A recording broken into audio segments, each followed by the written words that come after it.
Hello दोस्तों, स्वागत है आप सभी का आपके अपने YouTube channel M World Point में। जैसा कि आपको पता है कि अभी एसएसजीडी के लिए प्रैक्टिस सेट की सीरीज चल रही है, जिसमें आपके 3 प्रैक्टिस सेट हो चुके हैं। ये आपका चौथा प्रैक्टिस सेट है। तो चलिए बिना किसी तरीके शुरू करते हैं आज का प्रैक्टिस सेट। देखिए, पहला क्वेश्चन है, दो संख्याएं इस प्रकार हैं कि पहली संख्या दूसरी संख्या की 4 गुनी है। यदि उनका औसत कितना है तो 65 है। तो दूसरी संख्या याद कीजिए। देखिए, दो संख्या दे रखी है। मान लीजिए एक संख्या आपकी ए है, दूसरी है बी। दोनों में क्या संबंध है कि जो पहली संख्या है वो दूसरी की 4 गुनी है। तो यदि हम दूसरी संख्या को 1 मान लेते हैं तो पहली संख्या हमें कितनी हो जाएगी, 4 हो जाएगी। क्योंकि दूसरी संख्या जो है, सॉरी, पहली संख्या क्या है, दूसरी संख्या की 4 गुनी है। ठीक। अब इन दोनों का योग कितना हो जाएगा, तो इन दोनों का योग हो जाएगा आपका 4 + 1 कितना हो जाएगा, 5। जब योग 5 है तो इनका औसत कितना होगा, औसत बराबर होता है योग बटे संख्या, यानी कि 5 बटे में संख्या कितनी है, 1 और 1 2। कितना आ गया, 5/2। औसत कितना हो गया, 5/2। लेकिन आपका औसत दे कितना रखा है, 65 दे रखा है। तो इसका मतलब ये हुआ कि 5/2 की वैल्यू कितनी है, 65 के बराबर है। तो 5 से 65 कटेगा 13 बार, ऊपर बचेगा 1/2 बराबर 13। तो 1 बराबर कितना जाएगा यहाँ से, 13 दूनी 26। यानी 1 यूनिट की वैल्यू कितनी आ गई, 26। ठीक है। पूछा क्या आपसे, पूछा आपसे दूसरी संख्या। दूसरी संख्या कितनी है, 1 यूनिट ही है। और 1 यूनिट की वैल्यू कितनी आई, 26 आई। इसका मतलब दूसरी संख्या कितनी हो जाएगी, 26 ही हो जाएगी। Option number 1। ठीक है। नेक्स्ट देखिए, राम और श्याम किसी काम को एक साथ मिलकर 8 दिनों में पूरा कर सकते हैं। राम अकेला उस काम को 12 दिनों में पूरा कर सकता है। तो श्याम अकेला उसे कितने दिन में पूरा कर लेगा। देखिए, एक तो डायरेक्ट फॉर्मूला होता है कि A B upon A minus Q B. तो उस तरीके से भी आप निकाल सकते हो। और दूसरा तरीका क्या है, वो तरीका देखिए। जैसे राम कितने दिन में कर रहा है काम, तो 8 दिन में कर रहा है। श्याम कितने दिन में कर रहा है, तो 12 दिन में कर रहा है। हम क्या करते हैं, दोनों को जो टाइम दे रखा होता है उसके एलसीएम के बराबर कुल काम मान लेते हैं। 8 और 12 का एलसीएम कितना होता है, 24। मान लीजिए टोटल काम कितना है, 24 है। इसको राम 8 दिन में करा तो 1 दिन में कितना काम करा होगा, 3 यूनिट काम करा होगा। और श्याम 12 दिन में करा तो 1 दिन में कितना काम करा होगा, 2 यूनिट काम करा होगा। ठीक है। पूछा क्या है, पूछा है कि श्याम अकेला, अच्छा एक सेकंड रुकिए। तो यहाँ बोला है राम और श्याम मिलकर किसी काम को 8 दिन में, राम और श्याम दोनों करते हैं ना, तो श्याम प्लस राम दोनों मिलकर किसी काम को 8 दिन में करते हैं। तो 1 दिन में कितना काम करेंगे, तो 1 दिन में करेंगे 3 काम। और श्याम अकेला, सॉरी उल्टा हो गया ना, तो राम अकेला कितने दिन में कर रहा है, 12 दिन में। तो 1 दिन में कितना काम करेगा, 2 काम करेगा। ठीक है। तो इसका मतलब श्याम और राम कर रहे हैं 1 दिन में 3 काम, और राम अकेला कर रहा है 2 काम। इसका मतलब श्याम कितने 1 दिन में कितना काम कर रहा होगा, 3 माइनस के 2, यानी कि 1 काम। ठीक है। क्योंकि दोनों का काम 3 है और राम का अकेले काम 2 है, तो श्याम का काम कितना होगा, 3 माइनस के 2 यानी कि 1 काम। राम अकेला 1 दिन में 1 काम कर रहा है। पूरा काम यानी 24 यूनिट काम करने में कितना समय लगेगा, 24/1, यानी कि 24 दिन। ठीक है। तो शाम को पूरा काम करने में कितना दिन लगेगा, तो शाम को पूरा काम करने में लगेगा 24 दिन। Option number 3। ठीक। नेक्स्ट देखिए, यदि किसी घन के प्रत्येक किनारे को 50% बढ़ा दिया जाता है तो उसके सतह क्षेत्रफल में क्या फर्क पड़ेगा। तो घन का सतही क्षेत्रफल क्या होता है, घन का जो सतही क्षेत्रफल होता है वो होता है भुजा का स्क्वायर।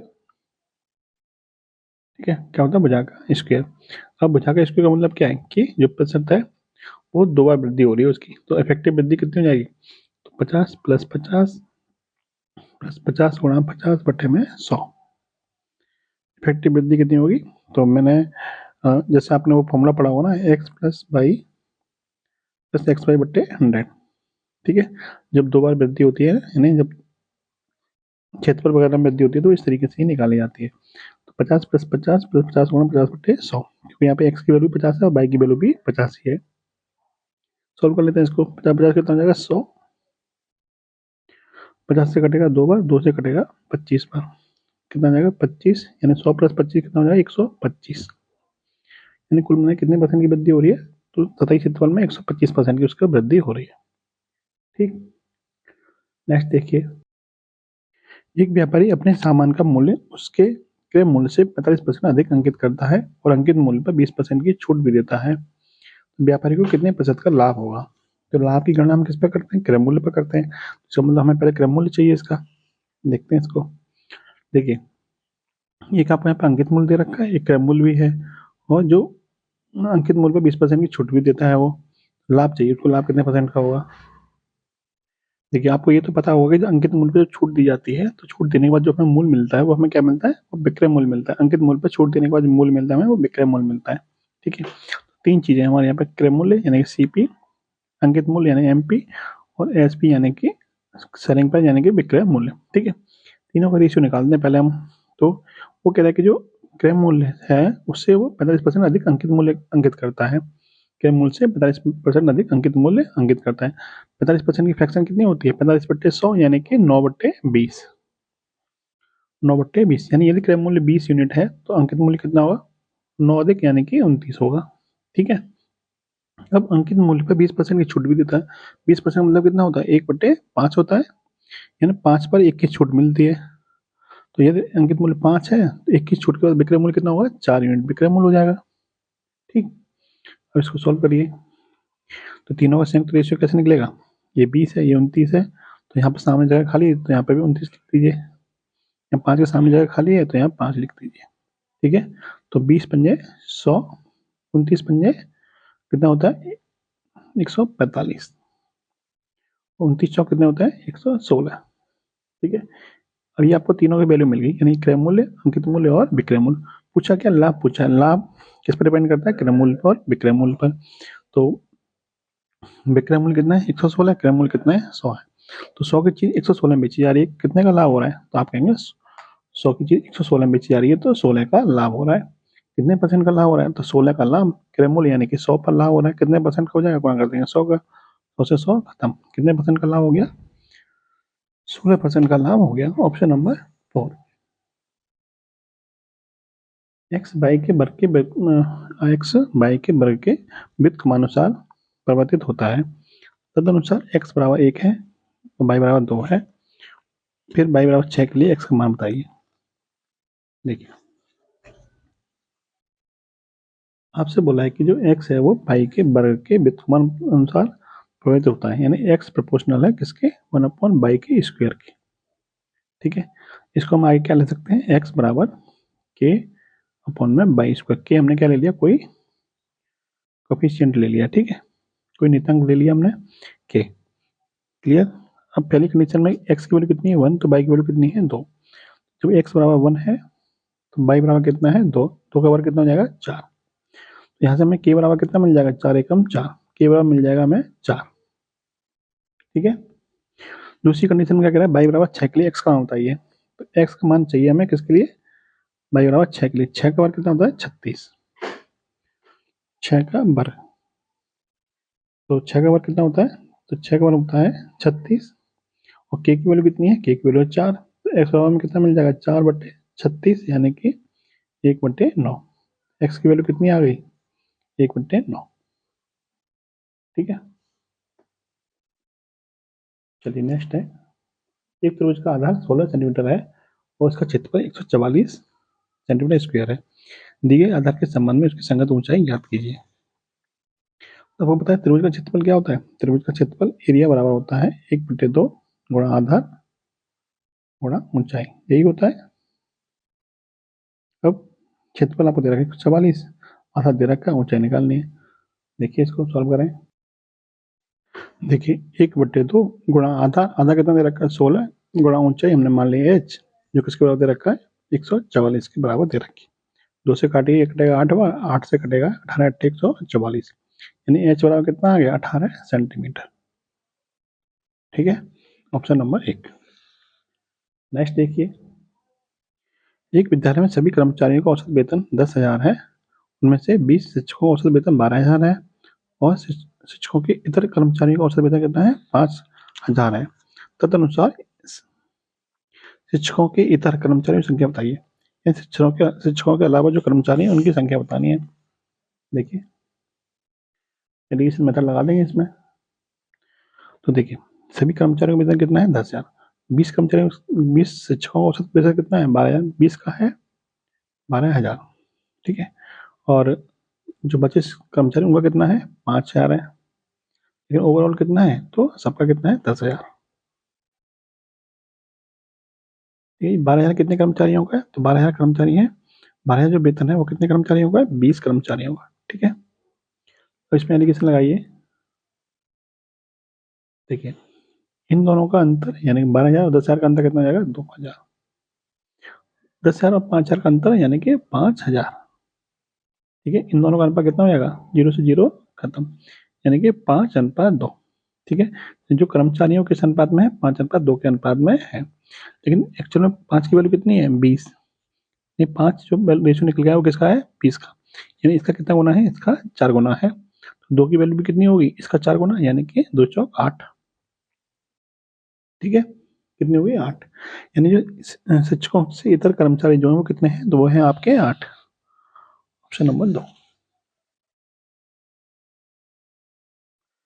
एक रेलगाड़ी 40 किलोमीटर प्रति घंटा की औसत गति से अपने गंतव्य तक समय पर पहुंच जाती है।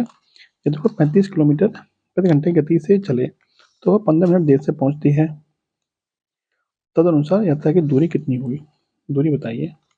देखिए, जब 35 की स्पीड से जा रही है तो उसे 15 मिनट टाइम एक्स्ट्रा लग रहा है। 40 की स्पीड से जा रही है तो 15 मिनट टाइम कम लग रहा है। कुल दूरी मान लीजिए आपकी x किलोमीटर है। ठीक है, कितनी है? x किलोमीटर कुल दूरी है। तो समय बराबर क्या होता है? दूरी बट्टे 4। जब 35 की स्पीड से जा रही है तो समय कितना लगेगा? तो दूरी बट्टे 4 यानी कि x बट्टे 35। और जब 40 की स्पीड से जा रही है तो समय कितना लगेगा? x बट्टे 40। दोनों कंडीशन में समय का अंतर कितना है? 15 मिनट का। क्योंकि 4 किलोमीटर प्रति घंटा में तो समय को भी हमें घंटा में आना पड़ेगा, 15/60। ठीक है, 35 की स्पीड से जो समय लग रहा था और 40 की स्पीड से जो समय लग रहा था, दोनों के समय में अंतर कितने का? 15 मिनट का है।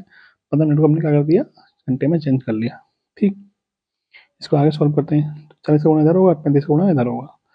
40x माइनस के 35x बटे में 35 गुणा 40 बराबर 15/60 का मतलब कितना होता है? 15 से कटेगा ये 4 बार, यानी 1/4। ठीक है, 4 से कट गया आपका ये 10 बार।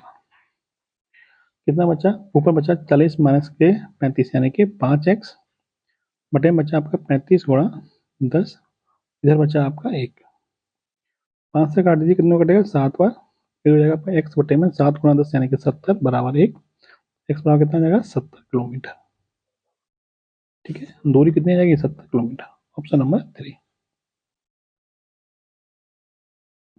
ए बी को एक वस्तु 10% लाभ पर बेचता है, बी सी को 7.5% लाभ पर बेचता है, सी उसे 25% की हानि पर बेच देता है। यदि निर्माता ए के लिए उसकी मूल लागत कितनी है? 3200 रुपये है, तो सी ने उसके एवज में कितना मूल्य प्राप्त किया, यानी सी ने वो कितने में बेची? देखिए, सॉल्व करते हैं इसे। देखिए, ए ने कितने में खरीदी थी? तो ए ने 3200 रुपये में खरीदी थी। बस ए ने बी को कितने परसेंट लाभ पर बेचा? 10% लाभ पर। यानी बी के लिए उसका क्रय मूल्य कितना हो जाएगा? 3200 का 110%। वो 10% लाभ पे बेच रहा है। अब बी सी को कितने परसेंट लाभ पे बेच रहा है? 7.5% लाभ पे बेच रहा है। तो सी के लिए उसका क्रय मूल्य कितना हो जाएगा? सी के लिए उसका क्रय मूल्य हो जाएगा 107.5 बट्टे में 100, क्योंकि 7.5% के लाभ पे बेच रहा है वो भी। अब इस सी के लिए क्रय मूल्य होगा, अब सी कितने परसेंट हानि बेच रहा है? तो सी बेच रहा है 25% की हानि पर, यानी कि सी के लिए विक्रय मूल्य क्या हो जाएगा? 75/100। ठीक है, क्योंकि 25% की हानि है। जब लाभ हो रहा था तो हमने 100 में जोड़ दिया 10 को, 7.5 को 100 में जोड़ दिया। हानि हो रही है तो 100 में से घटा दीजिए 75। बस इसको सॉल्व कर लीजिए। देखिए, 2 जीरो से 2 जीरो खत्म। ठीक है, 1 जीरो से 1 जीरो भी खत्म। 25 से कटेगा 3 बार, 25 से कटेगा 4 बार। ठीक, और देखिए यहाँ से पॉइंट हटेगा, बटे में कितना जाएगा? 1 जीरो और आ जाएगा, यानी कि गुणा 10 और हो जाएगा आपका। तो यहाँ गुणा कर दीजिए। ठीक है, कोई दिक्कत नहीं। यहाँ से पॉइंट हटेगा, गुणा बटे में कितना जाएगा? 10 आएगा। तो 10 का गुणा मैंने यहाँ पे कर दिया। ठीक है, ध्यान रखिएगा। अब देखिए ऊपर कितना बचेगा? तो ऊपर बचा आपका 32 बचा यहाँ से, 11 बचा यहाँ से, और 1070 बचा यहाँ से, 3 बचा आपका यहाँ से। बटे में कितना बचा? 10 बचा यहाँ से और 40 बचा यहाँ से। ठीक, अब देखिए 8 से कटेगा आपका ये 8 चौक 32, 8 से कटेगा आपका 5 बार, 8 पंजे 40। ठीक है, और देखिए 10 पंजे 50, 5 से कटेगा आपका ये 5 दूनी 10, और 5 एकम 5, 15 15 75, ठीक है, 215 बार कटेगा। ऊपर बचा आपका 4 गुणा 11 गुणा 215 गुणा 3/10, ठीक है। 5 से काटिए 2 बार, 5 से कटेगा आपका 5 चौक 20, 5 दिया 15, 2 से कटेगा आपका ये 2 बार। चलिए अब बचा कितना, ऊपर ऊपर बचा 2, यहाँ बचा 11, यहाँ बचा 43 और यहाँ बचा आपका 3, ठीक है। चलिए कितना आएगा आपका आंसर, 3 3 9 एकम 9 दूनी 18, यानी आपके आंसर का जो इकाई अंक आएगा वो कितना आएगा, 8 आएगा। ऑप्शन से चेक करते हैं। देखिए ये आपके ऑप्शन दे रखे हैं, इसमें इकाई अंक 8 कहाँ पर है, यहाँ पे। यही आपका क्या बन जाएगा, राइट आंसर। गुणा भी करेंगे इन सबका गुणा भी करेंगे तो आपका कितना आएगा, 2838 ही आएगा, ठीक है। 2838 ही इसका आंसर आएगा। तो गुणा करने से बेटर है आप इकाई अंक चेक कर लीजिए। 3 3 9, 9 एकम 9, 9 दूनी 18, 18 मतलब इकाई अंक का कितना आएगा, 8 आएगा, ठीक। चलिए नेक्स्ट देखिए।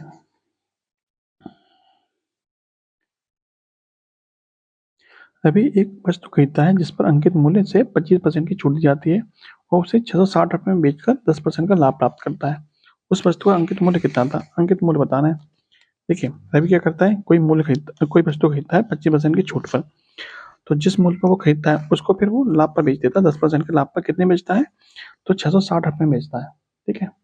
पहले तो हमें उसका क्रय मूल्य निकालना पड़ेगा, है ना, तभी हम अंकित मूल्य निकाल सकते हैं।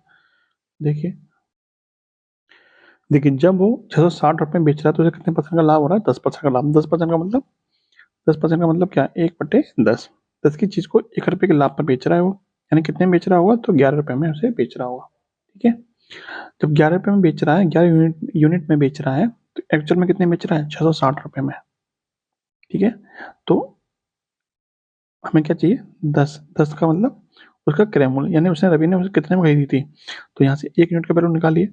तो 660 में 11, 11 से कटेगा 60 बार, तो 10 यूनिट की वैल्यू कितनी हो जाएगी, 10 गुणा 60 यानी कि 600 रुपये, ठीक है। इसका मतलब रवि ने जो डिस्काउंट के बाद चीज़ खरीदी वो कितने में खरीदी, तो 600 रुपये में खरीदी। अभी 600 रुपये में कब खरीदी है, जब उसे 25% की छूट मिली है तब खरीदी उसने 600 की।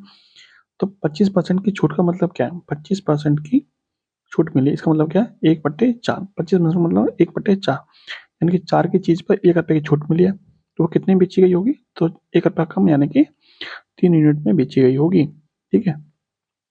यानी रवि ने जो चीज़ खरीदी है वो 3 यूनिट की खरीदी है, लेकिन एक्चुअल में कितने खरीदी है, तो 600 रुपये की खरीदी है एक्चुअल में।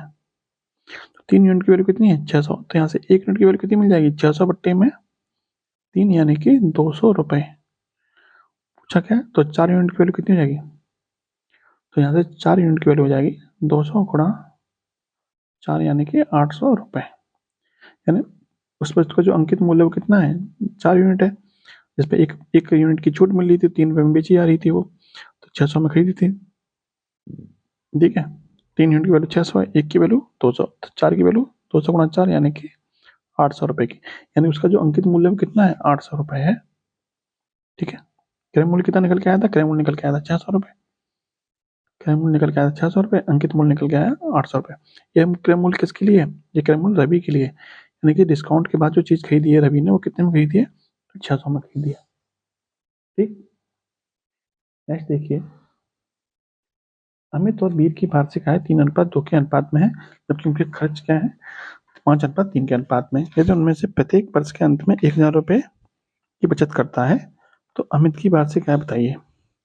अमित की वार्षिक आय बतानी है कितनी होगी। देखिए अमित और कौन है, वीर है, अमित और वीर, दोनों की आय का अनुपात कितना है, तो दोनों की आय का अनुपात है 3:2, और खर्च का अनुपात कितना है, यानी व्यय का अनुपात कितना है, 5:3, ठीक है। और दोनों अंत में कितनी बचत करते हैं, दोनों अंत में बचत करते हैं 1000 रुपये की, ठीक है। क्लियर। पूछा क्या, अमित की वार्षिक आय पूछिए। तो देखिए जब इस तरीके से सवाल बने आपको तो क्या करना होता है, तो आप इसका गुणा इसमें करिए, इसका गुणा इसमें करिए, इन दोनों का डिफरेंस बराबर होता है इन दोनों के डिफरेंस के बराबर, ठीक है। 3 3 9, 5 दूनी 10, डिफरेंस कितने का आया, 10 और 9 का 1 यूनिट का डिफरेंस आया। ये डिफरेंस किसके बराबर होगा, इन दोनों के गुणनफल के डिफरेंस के बराबर होगा। 5 गुणा 1000 कितना होता है, 5000, 10 गुणा 3 कितना होता है, 3000, तो 5000 माइनस के 3000 बराबर कितना हो जाएगा, 2000। तो यहाँ से 1 यूनिट की वैल्यू आपको कितनी मिल गई, 2000 रुपये मिल गई। कितनी मिल गई, 2000 रुपये। ठीक है, अब पूछा क्या था, अमित की आय पूछी थी। अमित की आय कितनी यूनिट है, तो 3 यूनिट है। अमित की आय कितनी है, 3 यूनिट है। 1 यूनिट की वैल्यू कितनी है, 2000 रुपये, तो 3 यूनिट की वैल्यू कितनी हो जाएगी, 2000 गुणा 3 यानी कि 6000 रुपये। ठीक है, यानी अमित की आय कितनी है, 6000 रुपये उसकी आय है। क्लियर। नेक्स्ट है, प्रथम 50 प्राकृतिक संख्या का औसत क्या होगा। प्रथम 50 प्राकृतिक संख्या का औसत, तो प्राकृतिक संख्या का औसत क्या होता है, n+1/2, n+1/2 यही होता है औसत। तो 50 का औसत पूछा है, तो 50 + 1/2 यानी कि 51/2 यानी कि 25.5। ठीक है, तो पहली 50 प्राकृतिक संख्या का औसत कितना होगा, 25.5 का औसत हो जाएगा। Option number 4। एक दुकानदार अपने सामान का मूल्य इस प्रकार से अंकित करता है कि 10% की छूट देने के बाद भी 26% का उसे लाभ होता है। अंकित मूल्य क्रय मूल्य से कितने प्रतिशत अधिक है। अंकित मूल्य क्रय मूल्य से कितने प्रतिशत अधिक है। देखिए एक फॉर्मूला नोट करिए आप, जब आपको अंकित मूल्य पर छूट दे रखी हो और छूट देने के बाद कुछ लाभ भी हो रहा हो तब। फॉर्मूला क्या होता है, CP अपॉन में MP बराबर 100 माइनस के डिस्काउंट परसेंटेज अपॉन में 100 प्लस के प्रॉफिट परसेंटेज। ठीक है, डिस्काउंट मतलब छूट, प्रॉफिट मतलब लाभ, CP मतलब क्रय मूल्य, MP मतलब अंकित मूल्य। ठीक है, CP बटे में MP बराबर हो जाएगा 100 माइनस के डिस्काउंट कितना मिल रहा है, यानी छूट कितनी दे रहा है, 10% की छूट दे रहा है, और लाभ कितने का कमा रहा है, लाभ कमा रहा है 26% का। ठीक है, तो सॉल्व करते हैं इसको, तो 100 में से 10 गए तो 90, और 100 में 26 जोड़ देंगे तो 126। सॉल्व करिए इसको, 18 से कटेगा 18 पंजे 90, 18 से 126 यानी कि 5/7। इस 5/7 का मतलब क्या है, CP कितना है, 5 है, तो MP कितना है, 7 है, यानी कितना अधिक है MP, तो आपका 2 यूनिट अधिक है MP। कितना अधिक है, 2 यूनिट अधिक है। तो पूछा कितने परसेंट अधिक है, तो 2 यूनिट अधिक है, कितने पे, 5 पे। कितने परसेंट हो जाएगा, गुणा कर दीजिए 100 का, 5 से कटेगा 20, 20 दूनी 40, यानी जो MP है यानी कि जो अंकित मूल्य है वो कितने परसेंट अधिक है, तो आपका 40% अधिक है। Option number 3। नेक्स्ट देखिए, यदि x बराबर -1 हो तो इस समीकरण का मान बताइए। तो आप एक चीज नोट करिए यहाँ पे कि जब -1 की पावर क्या हो, सम हो, तो आपका आंसर आएगा 1, और जब -1 की पावर क्या हो, बेसम हो, आपका आंसर कितना आएगा, -1 आएगा। ठीक है, कितना आएगा, -1 आएगा। क्लियर। अब इस समीकरण में हमें वैल्यू रखनी है, x बराबर कितना दे रखा है, -1 दे रखा है। जब हम इस समीकरण में वैल्यू रखेंगे तो देखिए ये कितना है, x की पावर 99 यानी कि विषम है। विषम है तो वैल्यू कितनी आएगी, 1 आएगी, -1 आएगी, तो यहाँ -1 आ जाएगा। फिर 98 यानी कि सम है तो वैल्यू कितनी आएगी, 1। विषम है तो -1, सम है तो +1, विषम है तो -1, सम है तो +1, और x की पावर यहाँ पे कितनी है, 1। 1 क्या होता है, विषम होता है, तो 1 मतलब -1 आ जाएगा, और -1 तो आपको पहले से दे रखा है। ठीक है, अब इसको काट पीट कर लीजिए। देखिए -1 से +1 खत्म, -1 से +1 खत्म, -1 से +1 खत्म, कितना बचेगा, -1 यानी कि -2 बच जाएंगे आपके। आंसर कितना आएगा, -2। Option number 3। स्टेनी और पॉल एक कार्य को 28,800 रुपये में तय करते हैं। उनमें से एक अकेला हुआ कार्य 36 दिनों में पूरा कर सकता है और दूसरा उसे 28 दिनों में पूरा कर सकता है। एक विशेषज्ञ की मदद से लेकर वे कार्य 12 दिनों में पूरा कर देते हैं। तदनुसार उस विशेषज्ञ का कितना पारिश्रमिक मिलेगा। तो उनको जो पारिश्रमिक मिलेगा सबको, वो उनकी कार्य क्षमता के अनुसार मिलेगा, जितना उन्होंने कार्य किया हुआ एक दिन में हिसाब से। ठीक है, जो उनका अनुपात होगा वो उस हिसाब से उनको श्रमिक मिलेगा। देखिए स्टेनो कितने दिन में कर रहा है, स्टेनो कर रहा है आपका, यानी पहले वाला कर रहा है 36 दिनों में। स्टेनो ऐसे दर्शा लेते हैं, ये कर रहा है 36 दिन में। पॉल यानी दूसरा वाला कर रहा है 48 दिन में।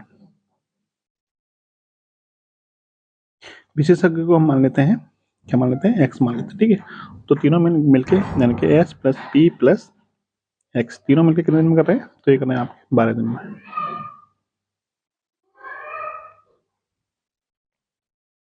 देखिए हमने मान लिया कुल काम इन तीनों के समय का एलसीएम यानी कि 36, 48 और 12 का एलसीएम कितना आता है, 36, 48 और 12 का एलसीएम आता है आपका 144। ठीक है, एलसीएम कैसे निकालते हैं मैंने आपको पहले प्रैक्टिस सेट में बताया भी था, तो वहाँ पर आप जाके देख सकते हैं। तो चलिए, एस जो आपका स्टेनी है वो आपका 36 दिन में कितना काम कर रहा है, 36 दिनों में कर रहा है 144 यूनिट। एक दिन में कितना काम कर रहा होगा, एक दिन में कर रहा होगा 144/36 यानी कि 4 यूनिट। 48 दिन में ही कर रहा है 144, तो एक दिन में कितना कर रहा होगा, 48 दिया 144 होते हैं यानी कि 3 यूनिट। और तीनों मिलके एक दिन में कितना काम करेंगे, तो 144/12 यानी कि 12 यूनिट। ठीक है, अब देखिए तीनों का एक दिन का काम कितना है, 12 यूनिट है। तो एस का कितना है 4, पी का कितना है 3 है। इसका मतलब एक्स का एक दिन का काम कितना होगा, एक्स का एक दिन का काम कितना होगा 12 टोटल है। उसमें से एस का हटा दीजिए और पी का हटा दीजिए, पी का यानी कि 3, कितना हो जाएगा, तो 12 में से 4 और 3 7 घटा दीजिए, यानी कि 5 यूनिट काम है किसका, एक्स का। एक दिन का काम कितना है 5 यूनिट। तो एक्स को पूरा काम करने में कितना समय लगेगा, सॉरी पूरा काम नहीं पूछा है उसने, पूछा कि एक्स का हिस्सा बताइए। तो इनका हिस्सा किस अनुपात में है, तो इनका हिस्सा निकल के आ गया एस अनुपात पी अनुपात एक्स की वैल्यू क्या आ गई, एस का एक दिन का काम कितना है 4 यूनिट, पी का एक दिन का काम कितना है 3 यूनिट, और एक्स का एक दिन का काम कितना है 5 यूनिट। इनका अनुपात कितना आ गया 4:3:5। तो कुल अनुपातिक योग कितना हो गया, 4 और 3 7 और 5 12। ठीक है, लेकिन कुल योग है कितना, तो 28,800, यानी यही तो बटेगा इस अनुपात में। तो 28,800 किसके बराबर हो जाएगा, 12 के बराबर। यानी कि 12 यूनिट की वैल्यू कितनी है 28,800। ठीक है, पूछा किसका था, एक्स का, यानी विशेषज्ञ वाले का पूछा था। 5 यूनिट की वैल्यू पूछी आपसे, तो यहाँ से एक की वैल्यू निकाल लीजिए, फिर 5 की कितनी हो जाएगी, तो इसमें 5 से गुणा हो जाएगा, 28,800 बटे में 12 गुणा 5। ठीक है, 12 से काटिए, 12 से कटेगा आपका 12 दूनी 24, 12 चौक 48, यानी कि 2400 बार कटेगा। 24 से गुणा 5 कितना होता है, 24×5 120, फिर 2 जीरो और लग जाएंगे यानी कि 12,000। तो 5 किसकी वैल्यू थी, एक्स की वैल्यू। एक्स क्या था, विशेषज्ञ, तो विशेषज्ञ के हिस्से में कितना आएगा, 12,000 रुपये आ जाएंगे।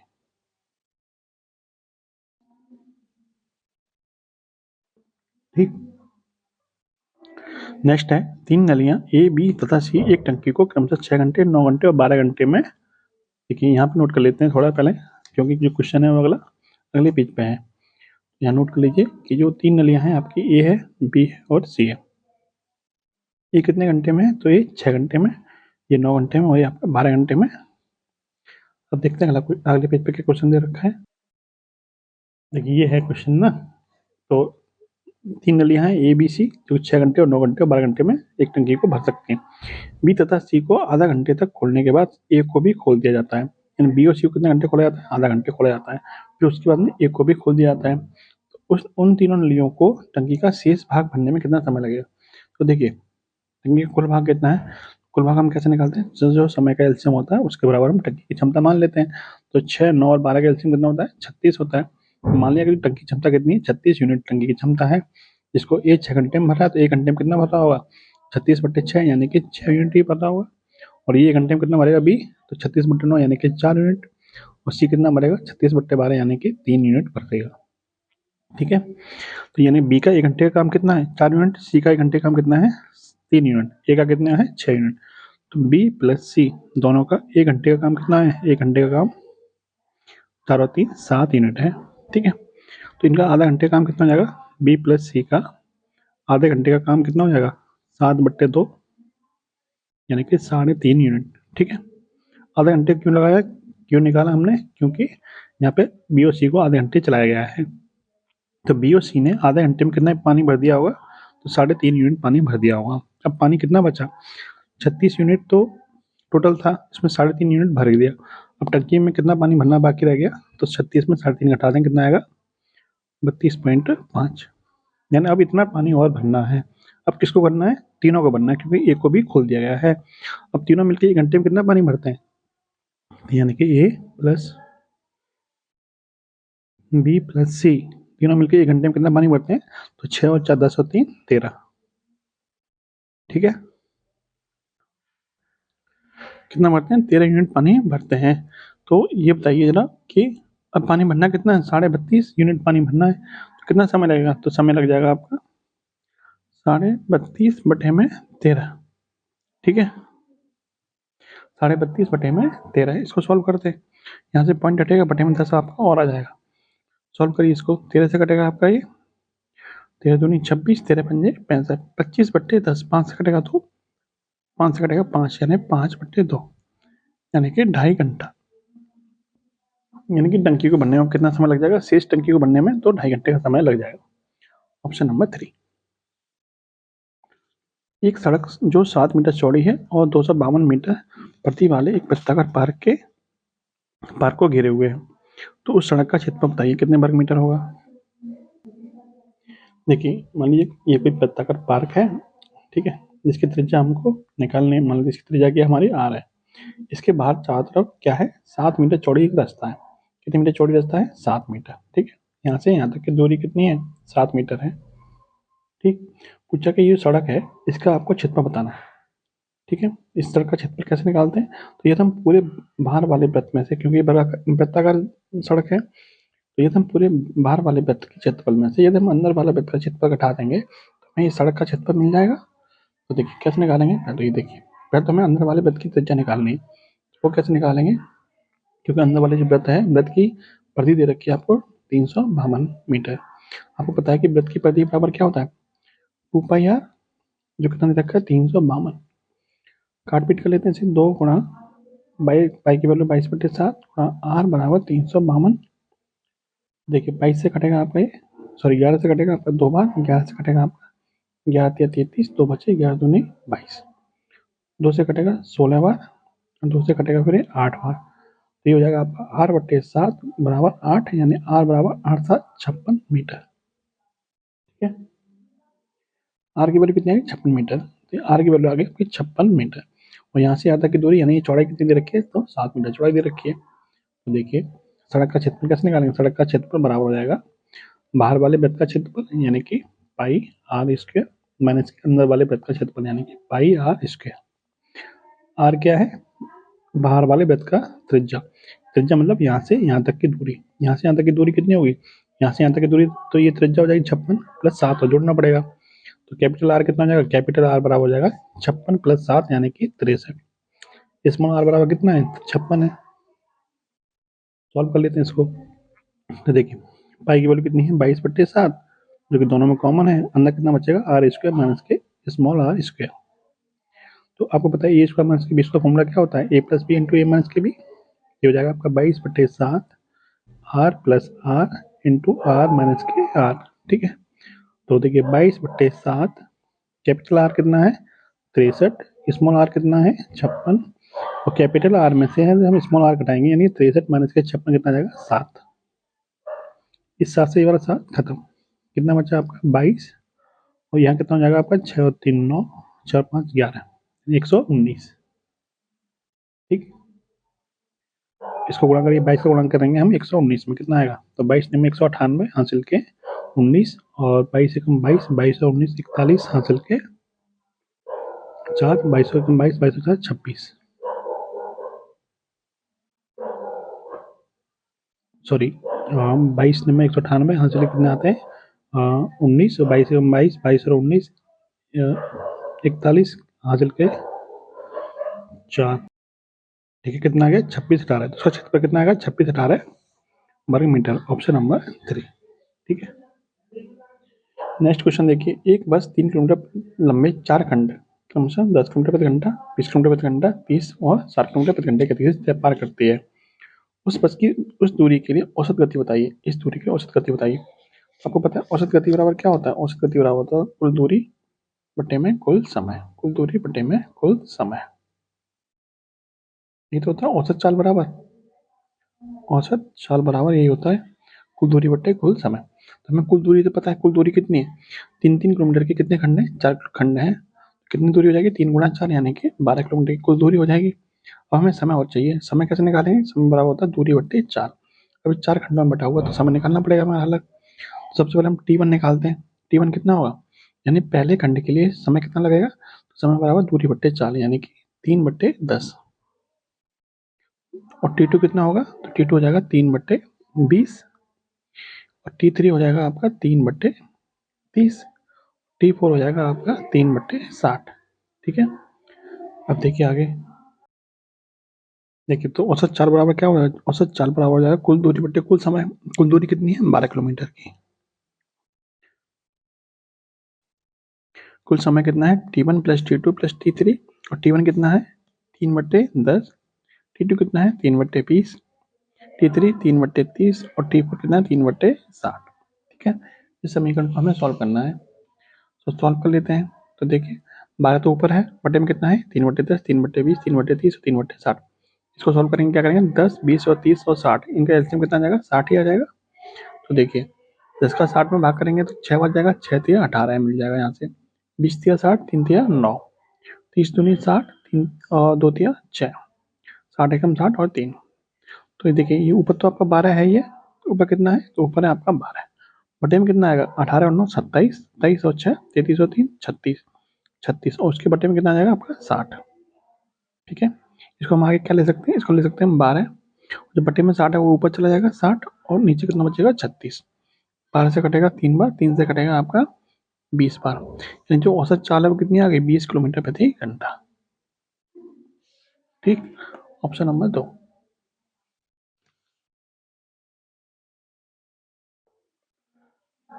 देखिए सेकंड लास्ट क्वेश्चन देखिए इस प्रैक्टिस सेट का। एक धनराशि साधारण ब्याज पर उधार देने पर 3 वर्षों में 1380 हो जाती है और 5 वर्षों में 1500 हो जाती है। तदनुसार ब्याज की वार्षिक दर कितनी होगी। तो आपको पता होना चाहिए कि साधारण ब्याज की जब कंडीशन होती है तो हर साल हमें ब्याज क्या मिलता है, समान मिलता है। हर साल हमें ब्याज क्या मिलता है, समान मिलता है। तो जो धनराशि आपको दे रखी है उस धनराशि पर 3 वर्षों में धनराशि हो जा रही है 1380, और 5 वर्षों में कितनी हो रही है 1500 हो रही है। इसका मतलब जो 2 वर्ष का अंतर है यहाँ से 2 वर्ष का जो अंतर आ रहा है, तो 2 वर्ष में कितनी की वृद्धि हो रही है, तो 500 में से 1500 में से 1380 घटा दीजिए, कितना आएगा 120, तो 120 रुपए। तो 2 वर्ष में हमें कितने रुपए ब्याज मिल रही है, 120 रुपए ब्याज मिल रही है। 1 वर्ष में हमें कितना ब्याज मिलेगा 120 बटे 2, यानी कि 60 रुपए ब्याज मिल जाएगा। 60 रुपए में क्या मिल जाएगा, ब्याज मिल जाएगा। ठीक है, 1 वर्ष का ब्याज क्या है 60 रुपए, और आपको पता है कि साधारण ब्याज की कंडीशन में क्या होता है, हर साल आपको समान ब्याज मिलता है। तो आपको 3 वर्षों में मूलधन जो मिश्रण है वो कितना हो रहा है 1380 हो रहा है, इसमें क्या है आपका ब्याज भी शामिल है आपका, है ना।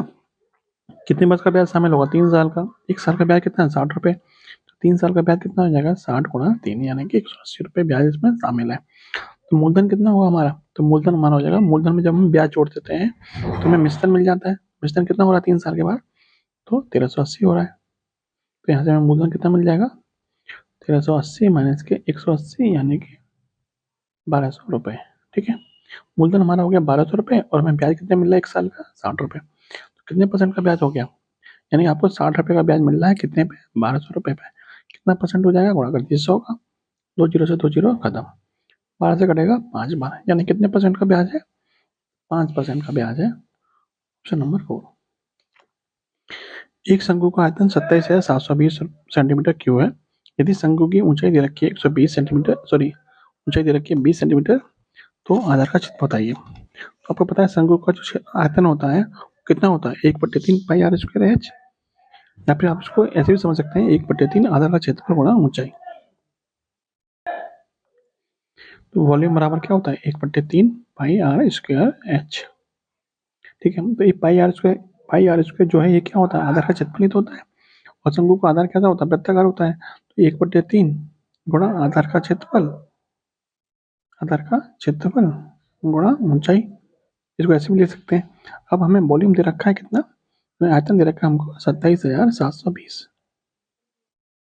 ठीक है, और 1/3 आधार का क्षेत्रफल हमें निकालना है। आधार के क्षेत्रफल को मान लेते हैं अभी ए मान लेते हैं। ठीक है, और एच कितना दे रखा है, ऊंचाई दे रखी है 20। बस सॉल्व कर लेते हैं, यहाँ से एक वैल्यू निकल के आ जाएगी। तो देखिए 0 से 0 खत्म, 2 से काटिए, 2 से कटेगा आपका 2 एकम 2, 2 तिया 6, 2 8 16, 2 6 12। ठीक है, कितना आ जाएगा फिर आपका 1386, वही बटे में 3 है, गुणा 3 में आ जाएगा। इधर कितना बचा ए बचेगा, तो ए का गुणा जब हम इसमें करेंगे तो कितना आएगा, सॉरी 3 का गुणा जब हम इसमें करेंगे कितना आएगा, 3 छक्के 18।